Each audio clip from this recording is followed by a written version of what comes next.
ನನ್ನ ಮಗಳಿಗೆ ಸೀರೆ ಉಡ್ಸಿದಂತೆ ನಮ್ಮವ್ವ. ಅದುವೇ ನನ್ನ ಮಗಳೇ ಹಿಂಸೆ ಮಾಡಿ ಉಡ್ಸ್ಕೊಂಡಿಲ್ಲಂತೆ. ನಾನು ಪೂಜೆನ ಕೆಲಸದ ಹತ್ರ ಬಿಟ್ಬಿಟ್ಟು ಬರೋಷ್ಟೊಳಗಡೆ ಸೀರೆನ ಬಿಚ್ಚಾಕ್ಬಿಡ್ತಿದ್ಲು. ನಾನು ಒಂದು ಸಲ ನೋಡಬೇಕಾಗಿತ್ತು ಹೆಂಗೆ ಕಾಣಿಸ್ತಿದ್ಲು ಅಂತ. ಜಸ್ಟ್ ಮಿಸ್ ಆಯಿತು. ಸೀರೆ ಹುಡುಗದೆ ಮಗಳ. ಆಮೇಲೆ ನಮ್ಮ ಊರಲ್ಲಿ ನಮ್ಮ ಮನೆ ಮುಂದೆ ಇರೋ ಮೋರಿನ ಕಿತ್ತಾಕ್ಬಿಟ್ಟು ಹೊಸ ಮೋರಿ ಮಾಡ್ತಾಯಿದ್ರು. ಆವಾಗ ನಮ್ಮ ಮನೆ ಬಾತ್ರೂಮ್ ಪೈಪ್ನ ಹೊಡೆದಾಕ್ಬಿಟ್ಟಿದ್ರು. ಅದನ್ನು ಹಾಕ್ಸೋಣ ಅಂತ ಊರಿಗೆ ಹೋಗ್ತಿದ್ವಿ. ಹತ್ತತ್ರ ತೊರೆಶೆಟ್ಟಳ್ಳಿ ಬಿಟ್ಟು ಮುದಿಗೆರೆ ಕಡೆ ಆದಂಗೆ ಹೋಗ್ತಿರ್ಬೇಕಾದ್ರೆ ಶಿಂಷಾ ಸೇತುವೆ ಸಿಗುತ್ತೆ. ಇದೇ ನೋಡಿ ಶಿಂಷಾ ಸೇತುವೆ. ಇಲ್ಲಿ ನಮ್ಮಪ್ಪ ಹೆಲ್ಮೆಟ್ ಬೀಳಿಸ್ಬಿಟ್ಟಿದ್ರು. ಎತ್ಕೊಂಡು ಹೆಂಗೆ ಓಡ್ ಬರ್ತಿದ್ದಾರೆ ನೋಡಿ. ಒಳ್ಳೆ ಕುದುರೆ ಹೆಂಗೆ ಓಡ್ ಬರ್ತಿಲ್ಲ. ಆ್ಯಕ್ಚುಲಿ ನಮ್ಮ ಅಪ್ಪ ಕುದುರೆ ಥರನೇ ಇದ್ದಿದ್ದು, ಹಂಗೇನೆ ಕೆಲಸ ಮಾಡ್ತಿದ್ರು. ಆದರೆ ಏನು ಮಾಡೋದು, ಅವ್ರಿಗೆ ಒಂದು ಚಟ. ಆ ಚಟ ಏನಂತ ಹೇಳಿದ್ರೆ ಬೆಳಿಗ್ಗೆ ಎದ್ದ ತಕ್ಷಣ ಅವ್ರಿಗೆ ತೀರ್ಥ ಸೇವನೆ ಆಗಲೇಬೇಕು, ಇಲ್ಲಾಂದರೆ ಯಾವ ಕೆಲಸ ಕಾರ್ಯಗಳು ಆಗೋದೇ ಇಲ್ಲ. ಆಮೇಲೆ ಸೀದಾ ಊರಿಗೋಗಿ ಪೈಪ್ ಅಳತೆ ತಗೊಂಡು ಬೆಸರಳಿಗೆ ಹೋಗಿ ಪೈಪ್ ತಂದೆ. ಆದರೆ ಪೈಪ್ ಹಾಕೋರೇ ಸಿಗ್ತಿಲ್ಲ. ಅದಕ್ಕೆ ಇವತ್ತು ನಾನೇ ಪ್ಲಂಬರ್ ಆಗೋಣ ಅಂತೇಳಿ ಪೈಪ್ ಕೆಲಸ ನಾನೇ ಮಾಡ್ತಾವ್ನಿ. ಆ್ಯಕ್ಚುಲಿ ಈ ಗಮನ ನಾನು ಈ ಪೈಪ್ ಒಳಗಡೆ ಹಾಕಬೇಕಾಗಿತ್ತು. ಯಾಕೆಂದರೆ ಪೈಪ್ನ ಒಳಗಡೆ ತೋರಿಸ್ಬೇಕಾಗಿತ್ತು. ನಾನು ಗೊತ್ತಿಲ್ಲದೇ ಮೇಲ್ಗಡೆ ಹಾಕ್ತಾಯಿದ್ದೀನಿ. ಆಮೇಲೆ ಗೊತ್ತಾಗಿ ಒಳಗಡೆ ಹಾಕ್ತಾಯಿದ್ದೀನಿ. ಒಳಗಡೆ ಹೋಗೋದು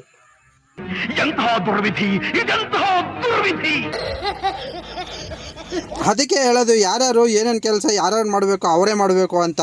ಆದ್ರೂ ಬದಲಾವಣೆ ಜಗದ ನಿಯಮ. ಕಾಲಕ್ಕೆ ತಕ್ಕಂತೆ ಬದಲಾವಣೆ ಆಗ್ತಾನೆ ಇರಬೇಕು. ನಾನೇನು ಡೈರೆಕ್ಟಾಗಿ ನಾನೇ ಹಾಕ್ತೀನಿ ಪೈಪ್ನ ಅಂತ ನಾನೇನು ಹೋಗಲಿಲ್ಲ. ನಾನು 3-4 ಜನನ ಕೇಳದೆ ಪೈಪ್ ಹಾಕ್ಕೊಡ್ತೀರಾ ಅಂತ. ಯಾರೂ ರೆಡಿಯಾಗಿರಲಿಲ್ಲ ಮತ್ತು ಯಾರೂ ಸಿಗ್ಲೂ ಇಲ್ಲ.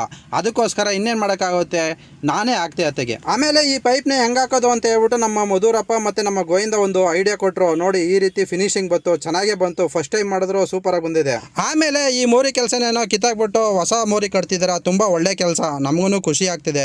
ಆದರೆ ಈ ಕೆಲಸ ಎಲ್ಲ ಮುಗ್ದಾದ್ಮೇಲೆ ಆ ಕೆಲಸ ಮಾಡಿರೋದನ್ನ ನೋಡ್ಬಿಟ್ಟು ಒಂದು 4 ಜನ ಒಳ್ಳೇದು ಮಾತಾಡಬೇಕು. ಈ ಮೋರಿ ಕಟ್ಟಾದ್ಮೇಲೆ ನೀರು ಎಲ್ಲೂ ನಿಂತ್ಕೊಳ್ತಾ ಇಲ್ಲ, ಸೊಳ್ಳೆಗಳು ಬರ್ತಾ ಇಲ್ಲ ಅಂತ. ಅದನ್ನು ಬಿಟ್ಬಿಟ್ಟು ಈ ಮೋರಿ ಕಟ್ಟಾದ್ಮೇಲೆ ನೀರು ಇಲ್ಲೇ ನಿಂತ್ಕೊಂಡ್ರೆ ತುಂಬಾ ಮೋರಿ ಕಟ್ಟಿದ್ದು ವೇಸ್ಟ್ ಆಗುತ್ತೆ. ಅದಕ್ಕೋಸ್ಕರ ಹೇಳ್ತಾ ಇದ್ದೀನಿ ಅಷ್ಟೇ, ಬೇರೆ ಏನೂ ಇಲ್ಲ.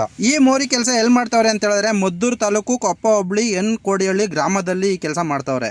ಆಮೇಲೆ ನಮ್ಮ ಮನೆ ಹತ್ರನೇ ಸೌದೆಗಳು ಹಾಕಿದ್ದು. ಆ ಸೌದೆಗಳನ್ನು ಸಹ ಈ ಮೋರಿ ತೆಗಿಬೇಕಾದ್ರೆ ಚಿಲ್ಲ ಮಾಡಾಕ್ಬಿಟ್ಟವ್ರೆ. ಅದನ್ನು ಸಹ ಜೋಡಿಸ್ಬಿಟ್ಟು ಕ್ಲೀನಾಗಿ ಅದನ್ನ ಜೋಡಿಸೋಷ್ಟ್ರೊಳಗಡೆ ತುಂಬಾನೇ ಕತ್ಲೆನೇ ಆಗೋಯ್ತು. ಆಮೇಲೆ ದೇವಸ್ಥಾನದ ಹತ್ರ ಪೂಜೆ ಮಾಡ್ಬಿಟ್ಟು ಚೆರ್ಪ್ ಕೊಡ್ತಾವ್ರು. ಆ ಚೆರ್ಪ್ನ ಇಸ್ಕೊ ತಿನ್ಕೊಂಡು ನಾವು ಗಾಡಿ ಸ್ಟಾರ್ಟ್ ಮಾಡ್ಕೊಂಡು ಬೆಂಗಳೂರು ಕಡೆ ಹೊರಟ್ವಿ. ಆದ್ರೆ ನನ್ನ ಗಾಡಿ ಪಂಚರ್ ಆಗೋಯ್ತು ಅಲ್ಲೇ ಊರಲ್ಲೇನೆ. ಸರಿ ಅನ್ಬಿಟ್ಟು ನಮ್ಮ ಬೈಕ್ನ ಅಲ್ಲೇ ನಿಲ್ಸ್ಬಿಟ್ಟು ನಮ್ಮ ಗೋವಿಂದನ ಕೈಲಿ ಬಸ್ ಸ್ಟಾಪ್ ವರೆಗೂ ಡ್ರಾಪ್ ಮಾಡಿಸ್ಕೊಂಡು ಮತ್ತೆ ಬಸ್ ಸ್ಟಾಪ್ ಇಂದ ಮದ್ದೂರವರೆಗೂ ಬಸ್ಸಲ್ಲಿ ಬಂದು ಮದ್ದೂರಿಂದ ಬೆಂಗಳೂರಿಗೆ ಟ್ರೈನಲ್ಲಿ ಬಂದು ಟ್ರೈನಲ್ಲಿ ಬರೋಷ್ಟ್ರೊಳಗಡೆ ಮಧ್ಯರಾತ್ರಿ 12 ಗಂಟೆ ಆಗೋಯ್ತು ಮೆಜೆಸ್ಟಿಕ್ ಬರೋಷ್ಟ್ರೊಳಗಡೆ. ಮತ್ತೆ ಮೆಜೆಸ್ಟಿಕ್ ಇಂದ ಅಂಜನಾನಗರ್ಗೆ ಬಸ್ಸಲ್ಲಿ ಬರೋಣ ಅಂತ ಹೇಳ್ಬಿಟ್ಟು ವೆಯ್ಟ್ ಮಾಡ್ತಾ ಇದ್ದೋ. ಅಲ್ಲಿ ನೋಡಿದ್ರೆ 1 ಗಂಟೆ ಆಗೋಯ್ತು. 1 ಗಂಟೆ ಆದರೂ ಒಂದು ಬಸ್ಸು ಬರಲಿಲ್ಲ. ಅದಕ್ಕೆ ಇನ್ನೇನು ಮಾಡೋದು ಅಂತ ಹೇಳ್ಬಿಟ್ಟು ಕ್ಯಾಬ್ ಬುಕ್ ಮಾಡ್ಕೊಂಡು ನಾವು ಮನೆ ಕಡೆ ಹೊರಟ್ವಿ. ಇದಾಗಿತ್ತು ಇವತ್ತಿನ ಈ ವಿಡಿಯೋ.